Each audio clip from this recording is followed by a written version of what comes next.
आपण करणार आहोत गुलकंद रोज लस्सी। मिक्सरच्या भांड्यात 1 कप थंड दही, 2 टेबलस्पून रोज सिरप, 1 टेबलस्पून गुलकंद, 1 टेबलस्पून पिठी साखर आणि थोडं थंड पाणी टाकूया। साखर आणि पाण्याचं प्रमाण तुम्ही कमी जास्त करू शकता। आता हे मिक्सर मधून फिरवून घेऊया। पाण्याच्या जागी तुम्ही आईस क्यूब टाकू शकता। ग्लास मध्ये ओतून घेऊया। गुलकंद रोज लस्सी रेडी आहे।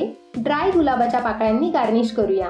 तुम्हाला जर ही रेसिपी आवडली असेल तर चॅनलला सबस्क्राइब जरूर करा।